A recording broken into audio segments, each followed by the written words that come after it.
Chapter 5. The Dissociation of Human Personality During Initiation. During deep sleep, the human soul does not register impressions through the medium of the physical senses. In that state, the perceptions of the external world do not touch it. It is, in truth, outside the coarser part of human nature, the physical body, and is only connected with the finer bodies, known as the astral and etheric, which escape the observation of the physical senses. The activity of these finer bodies does not cease in sleep. Even as the physical body stands in a certain relation to the things and beings of its own world, even as it is affected by these and affects them, so is it also with the soul in a higher world, but in this latter case, experience continues during sleep. The soul is then veritably in full activity, but we cannot know of these personal activities as long as we have no higher senses, by means of which we may observe, during sleep, what happens around us and what we do ourselves, just as well as we can use our ordinary senses in daily life for the observation of our physical environment. Occult training consists, as has been shown in the foregoing chapters, in the upbuilding of just such higher senses. By means of examples like that which follows, one can readily conceive how the soul with its finer vehicles may continue its activity during the intervals when the physical body is at rest. It is no mere nursery tale which will here be told, but a real case from life, which was observed with all the means possessed by the clairvoyant investigator, and with all the care which it is incumbent upon him to exercise. Nor is it related as a proof, but merely as an illustration. A young man stood confronted by an examination which would probably decide his entire future life. For a long time previously, he had worked for it assiduously, and consequently, on the evening before the examination, was exceedingly tired. He was to appear before the examiners punctually at 8 in the morning of the following day. He wanted to have a night's restful sleep before the trial, but he feared lest, on account of his exhaustion, he might not be able to wake himself at the right hour. He therefore took the precaution to arrange that a person living in the next room should wake him at 6 o'clock by knocking at his door. Thus he was able to abandon himself to sleep with an easy mind. On the following day he awoke, not at the call of his neighbor, but out of a dream. He heard 6 sharp rifle reports, and with the 6th he was awake. His watch, equipped with no alarm, stood at 6 o'clock. He dressed himself, and after half an hour his neighbor knocked him up. In reality, it was only just then 6 o'clock, for his watch, by some accident, had gained half an hour in the night. The dream which awakened him had timed itself to the erroneous watch. What was it, then, which happened here? The soul of the young man had remained active even during his sleep. Because he had previously formed a connection between this activity of soul and the watch at his side, there had remained a connection between the two for the whole of the night, so that on the next day the soul came, as it were, to the hour of 6 simultaneously with the watch. This activity had impressed itself on the young man's consciousness through the pictorial dream already described, which had awakened him. One cannot explain it away by reference to the increasing light of day or anything similar, for the soul acted not in accordance with the real time of day, but with the erroneous watch. The soul was active like a veritable watchman, while the physical person slept. It is not the activity of the soul which is lacking in sleep, but rather a consciousness of that activity.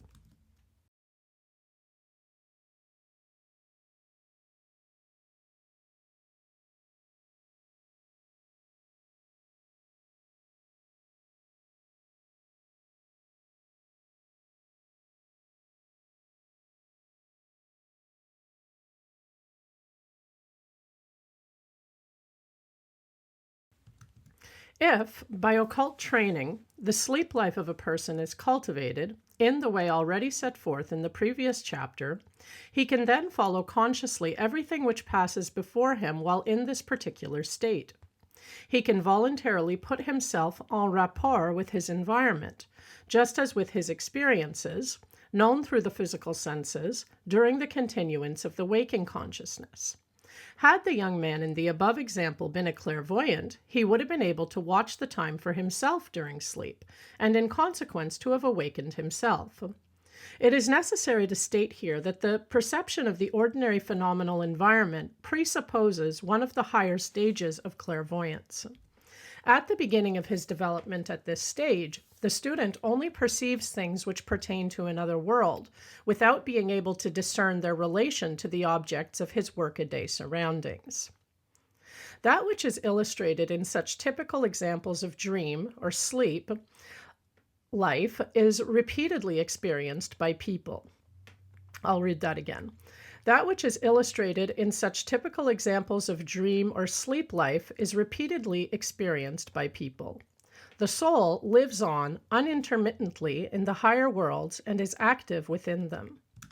Out of those higher worlds, it continually draws the suggestions upon which it works when again in the physical body, while the ordinary man remains unconscious of this higher life.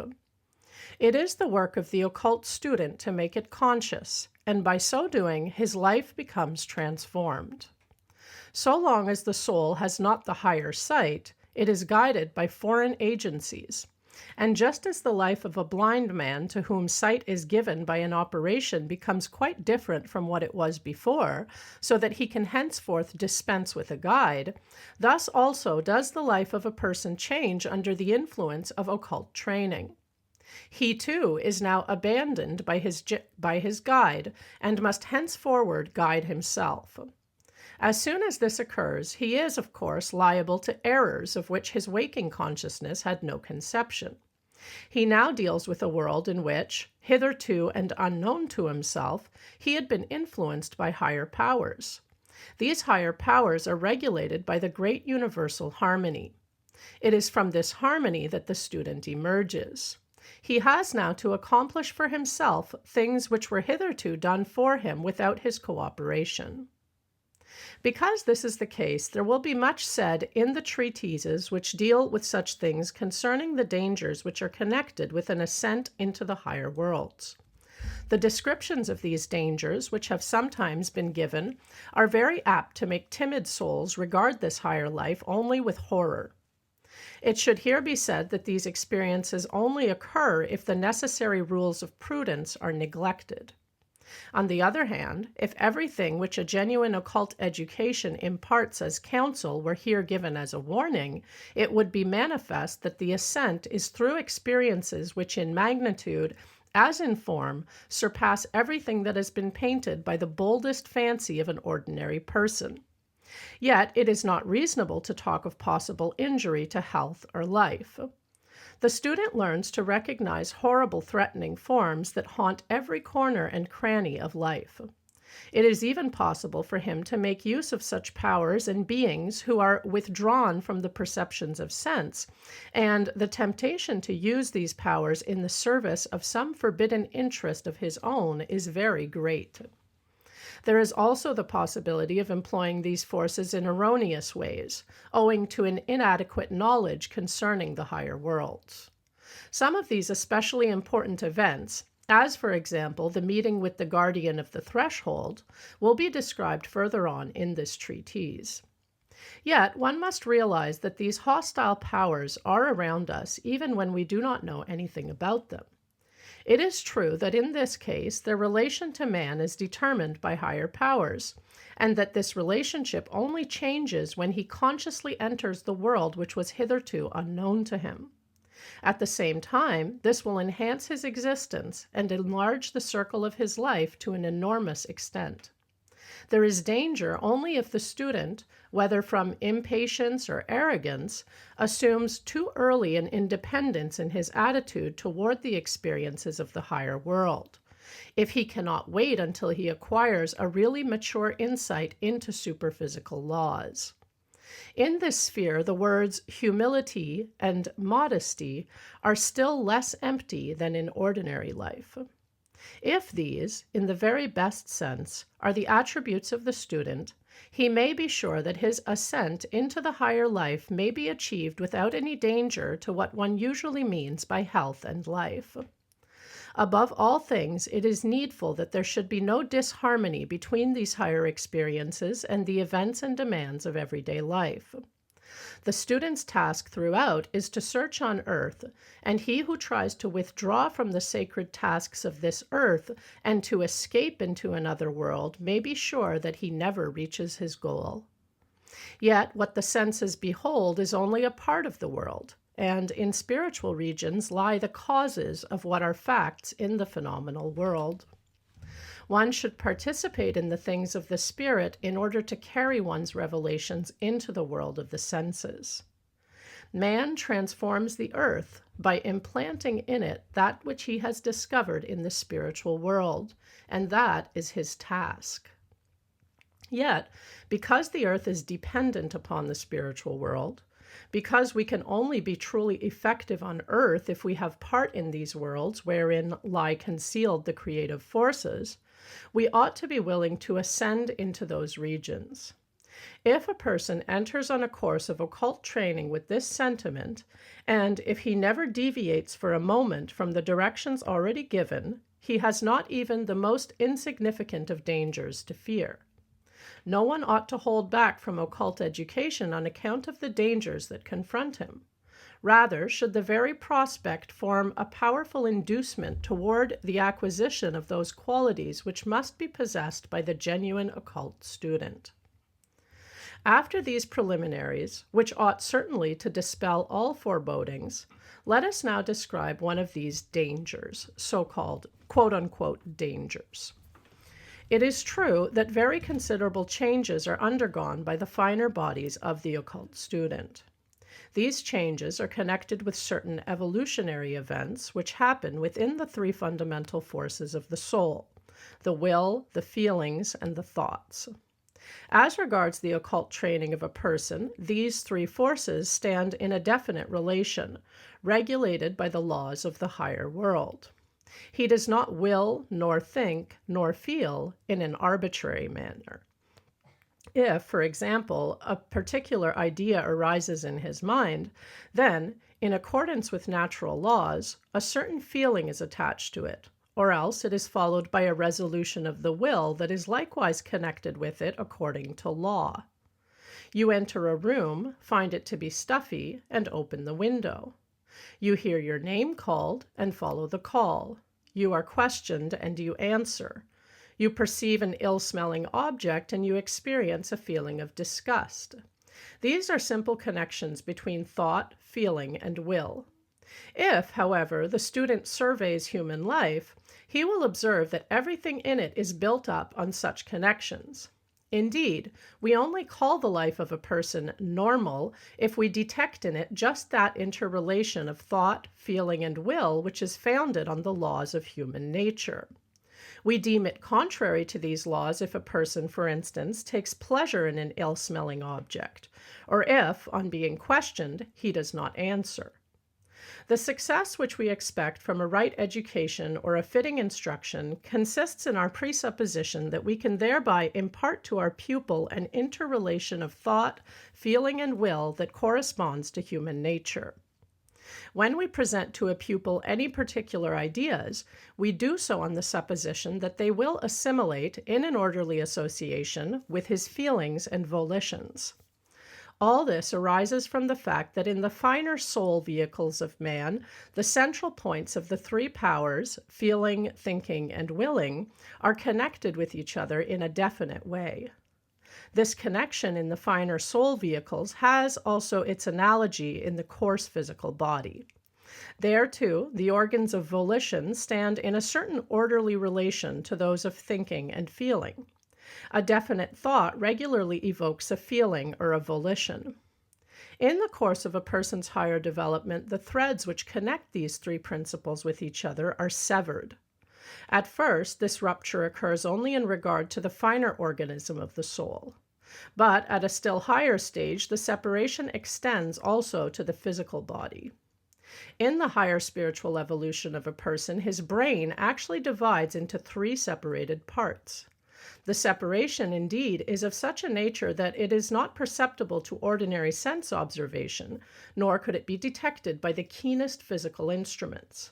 Yet it occurs, and the clairvoyant has means of observing it. The brain of the higher clairvoyant divides into 3 independent active entities: the thought brain, the feeling brain, and the willing brain. The organs of thinking, feeling, and willing remain then quite free in themselves, and their connection is no longer maintained by a law innate in them, but must now be tended by the growing higher consciousness of the individual. This, then, is the change which the occult student observes coming over himself, that there is no longer a connection between a thought and a feeling, or a feeling and a volition, except when he creates the connection himself. No impulse drives him from thought to action if he does not voluntarily harbor it. He can now stand completely without feeling before an object which, before his training, would have filled him with glowing love or violent hatred. He can likewise remain actionless before a thought which heretofore would have spurred him on to action as if by itself. He can execute deeds by an effort of will where not the remotest cause would be visible to a person who had not been through the occult school. The greatest acquisition which the occult student inherits is the attainment of complete lordship over the connecting threads of the 3 powers of the soul. Yet, simultaneously, these connections are placed entirely at his own responsibility. Only through such alterations in his nature can a person come into conscious touch with certain superphysical powers and entities.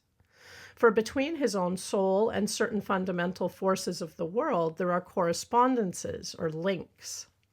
The power, for instance, which lies in the will can act upon and perceive particular things and entities of the higher world, but it can only do so when dissociated from the threads that link it with the feelings and thoughts of the soul. As soon as this separation is effected, the activities of the will can be manifested, and so it is likewise with the forces of thought and feeling. If a person sends out a feeling of hatred, it is visible to the clairvoyant as a thin cloud of light of a special hue, and the clairvoyant can ward off such a feeling, just as an ordinary person wards off a physical blow that is aimed at him. Hate is a perceptible phenomenon in the superphysical world, but the clairvoyant is only able to perceive it insofar as he can send out the force which resides in his feelings, just as an ordinary person can direct outwards the receptive faculty of his eyes. What is here applied to hatred applies also to far more important facts in the phenomenal world. The individual can come into conscious communion with them by this very liberation of the elemental forces in the soul. On account of this division of the thinking, feeling, and willing forces, it is now possible that a 3-fold error may overtake the development of a person who has been disregardful of his occult instructions. Such an error might occur if the connecting threads were severed before the student had acquired so much knowledge of the higher consciousness as would enable him to hold the reins by which to guide well, such as a free, harmonious cooperation of the separate forces would supply. For, as a rule, the 3 human principles at any given period of life are not symmetrically developed. In one, the power of thought is advanced beyond those of feeling and will.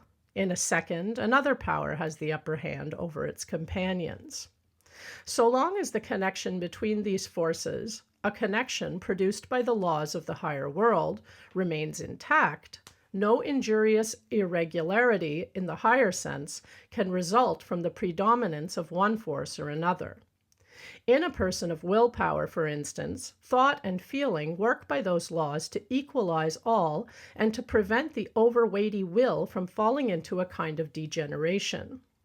If such a person, however, should take up an occult training, the law-given influence of thought and feeling upon the monstrous, unchecked, oppressive will would entirely cease.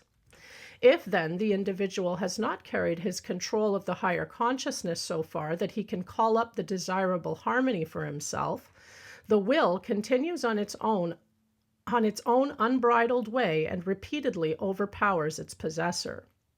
Thought and feeling lapse into complete debility, and the individual is whipped like a slave by his own overmastering will.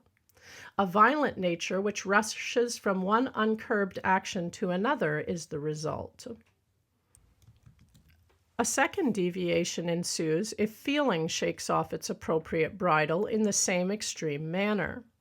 A person who bows in adoration before another may easily give himself over to an unlimited dependence until his own thought and will are ruined. In place of the higher knowledge, a pitiful vacuity and feebleness would become the lot of such a person. Again, in a case where feeling largely preponderates, a nature too much given over to piety and religious aspiration may lapse into religious extravagance that carries him away. The third evil is found where thought is too prominent, for then there may result a contemplative nature inimical to life and shut within itself. To such persons, the world only appears to have any significance so far as it offers them objects for the satisfaction of their limitless thirst for wisdom. They are never impelled by a thought either to a feeling or to a deed. They are seen at once to be cold, unfeeling folk. They fly away from every contact with the things of ordinary life as from something that stings them to aversion, or that at least has lost all meaning for them. These are the three ways of error against which the occult student should be counseled: overaction, excess of feeling, and a cold, unloving struggle after wisdom. Viewed from without, as also from the materialistic medical standpoint, the picture of an occult student upon one of these byways does not greatly differ, especially in degree, from that of a madman, or at least of a person suffering from severe nervous illness. From all this, it will be clear how important it is to occult education that the three principles of the soul should throughout be systematically developed before their innate connection is severed and the awakened higher consciousness enthroned in its place. For if a mistake once occurs, if one of these principles falls into lawlessness, the higher soul appears as a thing misborn. The unbridled force then pervades the individual's entire personality, and one cannot expect the balance to be restored for a long time. That which seems but a harmless characteristic so long as its possessor is without occult training, especially if he belongs to the willing, thinking, or feeling type, is so increased in the occult student that the more homely virtues, so necessary for everyday life, are apt to be obscured. A really serious danger is at hand when the student has acquired the faculty of calling up before him in waking consciousness those things that he can experience in the state of sleep. As long as it is only a matter of illuminating the intervals of sleep, the sense life, regulated according to common universal laws, always works during the waking hours toward restoring the disturbed equilibrium of the soul. That is why it is so essential that the waking life of an occult student should, in every respect, be healthy and systematic. The more he fulfills the demand which is made by the external world upon a sound and powerful type of body, soul, and spirit, the better it is for him. On the other hand, it may be very bad for him if his ordinary waking life acts so as to excite or irritate him. If any disturbing or hindering influence from the external life occurs during the great changes that are undergone by his inner nature, he should seek for everything which corresponds to his powers and faculties, everything that puts him in an undisturbed, harmonious connection with his environment. He should avoid everything which upsets this harmony, everything that brings unrest and fever into his life. Regarding this, it is not so much a matter of removing this unrest or fever in an external sense, as of taking care that the moods, purposes, thoughts, and bodily health do not thereby undergo a continual fluctuation.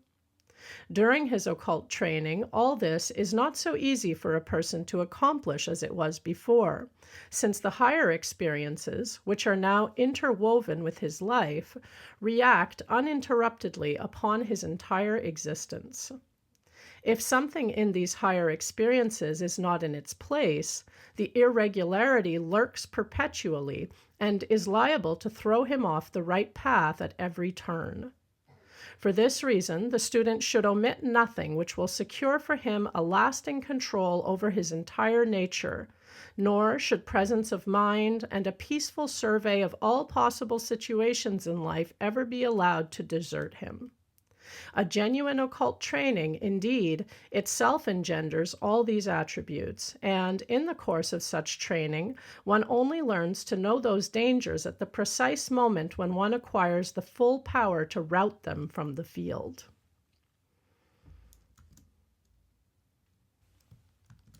Chapter 6. The First Guardian of the Threshold. Among the important experiences that accompany an ascent into the higher worlds is that of meeting with the guardian of the threshold. In reality, there is not only one such guardian, but two, one known as the lesser, the other the greater. The student meets with the former when, in the manner described in the last chapter, he begins to loosen the connection between the volitions, the thoughts, and the feelings so far as they concern the etheric and astral bodies. The meeting with the greater guardian occurs when this loosening of the links further extends to the physical body, that is to say, the brain. The lesser guardian of the threshold is an independent being. It did not exist before the individual had arrived at this particular point in his evolution. It is the individual's creation. Only one of its essential functions can be here described. Indeed, it were no easy matter to furnish a complete description. First of all, let us present in narrative form the meeting of the occult student with the guardian of the threshold.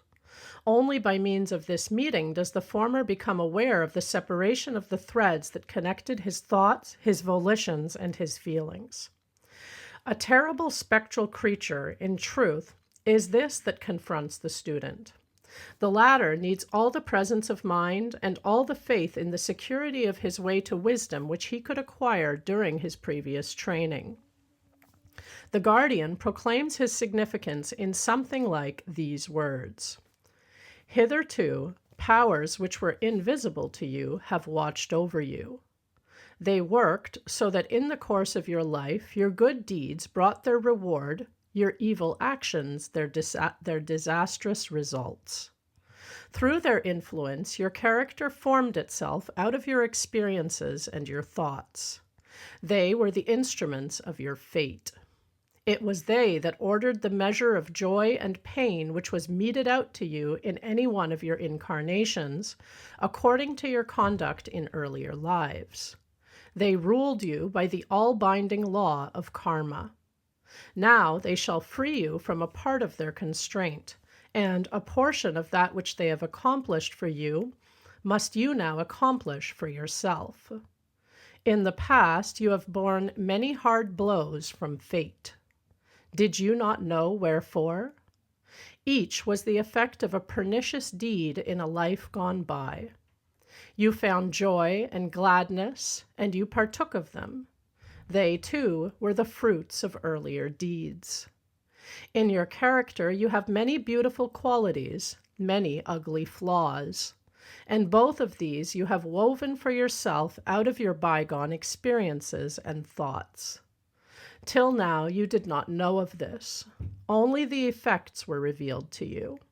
But they, the karmic powers, beheld all the deeds of your former lives, all your obscure thoughts and feelings. And thus have they determined what you now are and the manner in which you now live. But the hour has come when all the good and the evil aspects of your bygone lives shall be laid open before you. Till now they were interwoven with your whole being. They were in you, and you could not see them, even as with physical eyes you cannot see your own physical brain. Now, however, they detach themselves from you. They emerge from your personality. They assume an independent form which you can observe, even as you observe the stones and flowers of the external world. And I am that very being which has found for itself a body wrought out of your noble and your ignoble deeds. My spectral robe is woven according to the entries in your life's ledger. Hitherto you have borne me invisibly within yourself, yet it was well for you that this should be, for the wisdom of the destiny which was hidden even from yourself has therefore worked hitherto toward the extinguishing of the hideous stains that were upon my form. Now that I have emerged, that hidden wisdom also departs from you. It will henceforth trouble itself no more concerning you. It will now leave the work in your hands alone. It is for me to become a complete and splendid being, if I am not, indeed, to fall into decay. If this, the latter, should occur, then should I drag you also down into a dark and ruined world. If you would avoid this, then let your own wisdom become so great that it can take over to itself the task of that other wisdom which was hidden from you and is now departed. When you have passed my threshold, I shall never leave your side for a single moment. From henceforth, when you do or think anything that is evil, you will straightway discern your guilt as a hideous, demoniacal distortion of this that is my form. Only when you have made good all your bygone evil deeds and have so elevated yourself that further evil becomes a thing impossible to you, only then will my being be transformed into glorious beauty. Then, too, shall I again unite myself with you in one being for the helping of your further activity. My threshold is constructed out of every feeling of fear to which you are still accessible, out of every shrinking from the power which will take over to itself the complete responsibility for all your deeds and thoughts. So long as you have still any fear of that self-government of your fate, all that belongs to this threshold has not yet been built into it. And so long as a single stone is there found missing, you must remain standing as one forbidden entrance, or else must you stumble.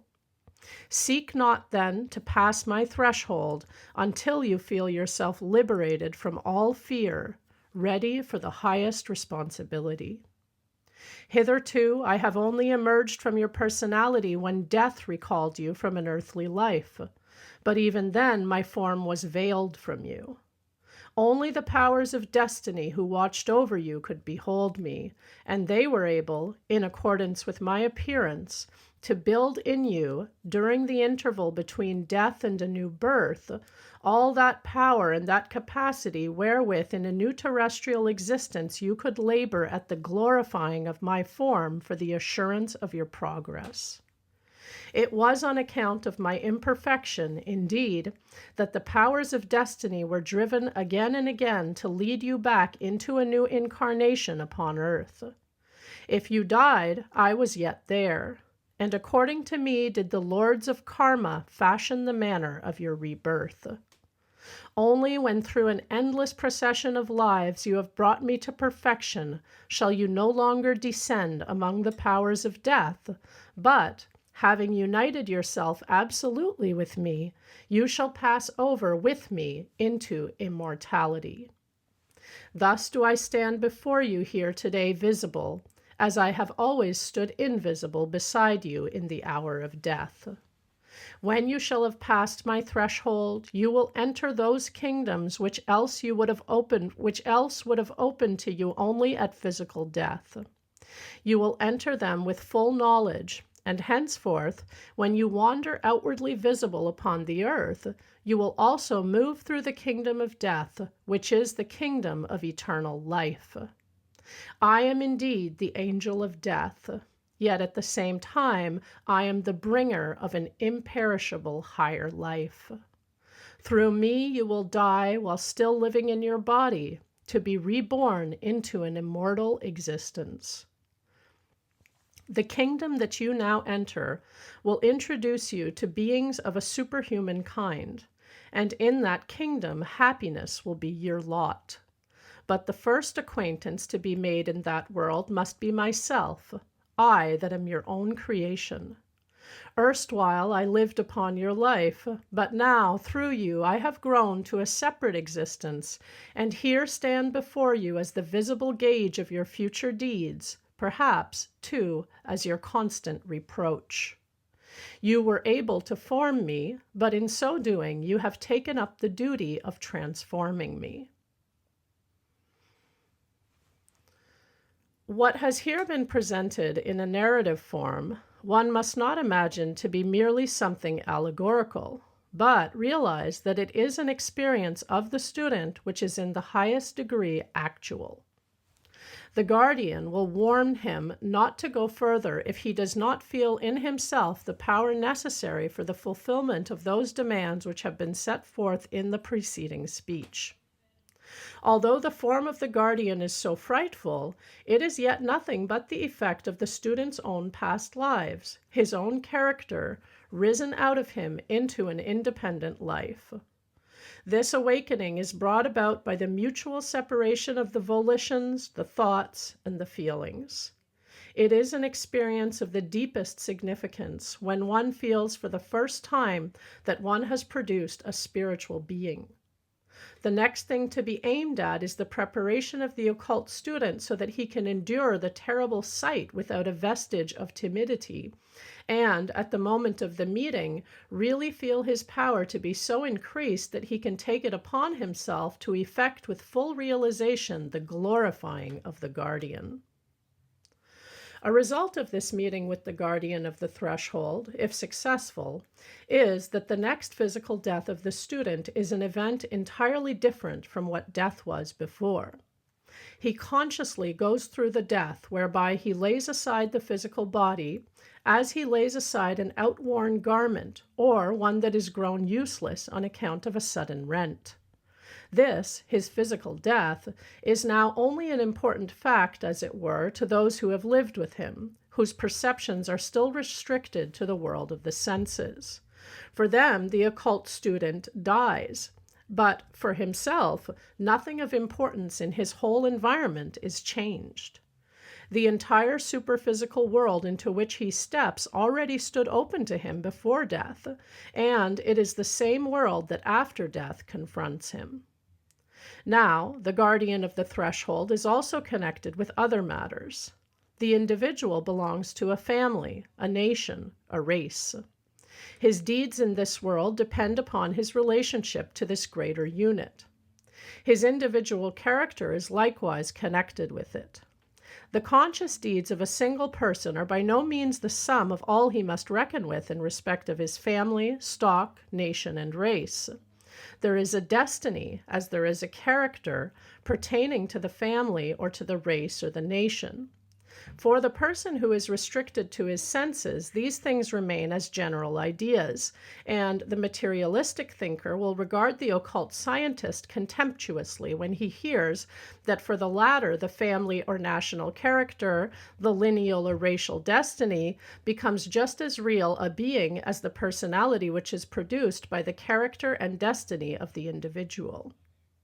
The occultist comes to know of higher worlds in which the separated personalities are discerned as members, like the arms, legs, and head of an individual. And in the life of a family, of a nation, or a race, he sees at work not only the separate individuals, but also the very real souls of the family, nation, or race. Indeed, in a certain sense, the separate individuals are only the executive organs of this family or racial spirit. In truth, one can say that the soul of a nation, for example, makes use of an individual belonging to that nation for the execution of certain deeds. The national soul does not descend to sensible reality. It dwells in higher worlds, and in order to work in the physical world, makes use of the physical organs of a particular person.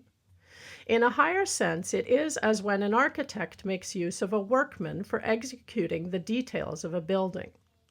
Every person gets his work assigned him, in the truest sense of the words, by the soul of the family, the nation, or the race. Now, the ordinary person is by no means initiated into the higher scheme of his work. He works unconsciously toward the goal of the nation or race. From the moment when the occult student meets the guardian of the threshold, he has not merely to discern his own tasks as a personality, but must also work consciously at those of his nation or his race. Every extension of his horizon implies an extension of his duties. As a matter of fact, the occult student joins a new body to those finer vehicles of his soul. He puts on another garment. Hitherto, he went through the world with those coverings which clothed his personality. That which he must accomplish for his community, his nation, or his race is managed by the higher spirits which utilize his personality. A further revelation which is now made to him by the guardian is that henceforth these spirits will withdraw their hands from him. He must get quite clear of that union. Now, if he did not develop in himself those powers which pertain to the national or racial spirits, he would completely harden himself as a separate creature and would rush upon his own destruction. Doubtless, there are many people who would say, "Oh, I have entirely freed myself from all lineal or racial connections. I only want to be man and nothing but man." To these, one must reply, who then brought you to this freedom? Was it not your family who gave you that position in the world where you now stand? Was it not your ancestry, your nation, your race that have made you what you are? They have brought you up. And if you are now exalted above all prejudices, if you are one of the light bringers and benefactors of your clan or even of your race, you owe that to their education. Indeed, when you say of yourself that you are nothing as a person, you owe the very fact that you have so become to the spirit of your community. Only the occult student learns what it means to be cut off entirely from the family, the clan, or the racial spirit. He alone realizes the insignificance of all such education in respect of the life which now confronts him, for everything that is gathered around him falls utterly away when the threads that bind the will, the thoughts, and the feelings are sundered. He looks back on all the events of his previous education as one must regard a house of which the stones have fallen apart in pieces and which one must therefore build up again in a new form. It is more than merely a figure of speech to say that after the guardian of the threshold has uttered his first communications, there rises up from the place where he stands a great whirlwind, which extinguishes all those lights of the spirit which had hitherto illumined the pathway of life. At the same time, an utter blackness engulfs the student. It is only broken a little by the rays that stream forth from the guardian of the threshold, and out of that darkness resound his last admonitions. Step not across my threshold before you are assured that you can illuminate the blackness by yourself. Take not a single step forward unless you are certain that you have a sufficiency of oil in your lamp. The lamps of the guides which hitherto you have followed will now, in the future, be absent. After these words, the student has to turn round and direct his gaze backward. The guardian of the threshold now draws away a veil that before had hidden deep secrets. The lineal, the national, the racial spirits are revealed in their complete reality, and the student now sees clearly how he had been guided so far, but it also dawns upon him that henceforth he will have no such guidance. This is a second warning received at the threshold from its guardian. No one can attain to this vision unprepared, but the higher training, which generally makes it possible for a person to press on to the threshold, puts him simultaneously in a position to find at the right moment the necessary power. Indeed, this training is of so harmonious a kind that the entrance into the new life can be made to lose its exciting and tumultuous character. The experience at the threshold is, for the occult student, attended by a foreshadowing of that bliss which is to form the keynote of his newly awakened life. The sensation of a new freedom will outweigh all other feelings. And together with this sensation, the new duties and the new responsibilities will seem as something which must needs be undertaken by a person at a particular stage in his life.